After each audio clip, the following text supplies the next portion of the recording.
Lakers vs Hornets, gandang pasa ni LBJ kay AD. At Davis panay ang pang-posterized dunk at may kasama pang titig sa big man ng Hornets.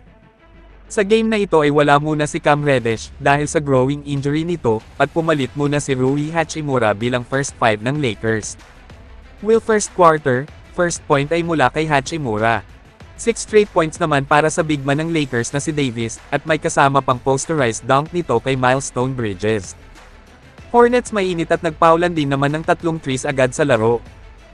At LeBron James pasok ang kanyang fade-away shot sa 3-point area. Lumobo ang lamang ng Hornets sa 9 points dahil sa kanilang mga second chance points sa unang quarter. D'Lo, back-to-back 3 points, kaya baba sa 4 na lang ang lamang ng Hornets. Austin Reeves, humabol pa ng isang three sa pagtatapos ng first quarter. At 3 puntos na lang ang lamang ng Hornets. Second quarter, naging tabla ang score dahil sa fade-away shots ni LeBron James. Max Christie first point ay mula sa 3-point area. Nakuha na nga ng Lakers ang kalamangan mula sa threes ni Seawood at isa pang threes ulit mula naman kay AR.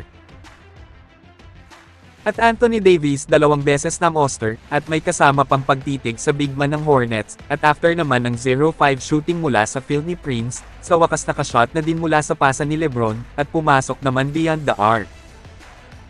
Seawood muli na namang kumana ng isa pang threes, at nakuha na din ng Lakers ang kalamangan mula sa alley-oop dunk ni AD, mula naman sa pasa ni LeBron, 58-57 sa pagtatapos ng first half.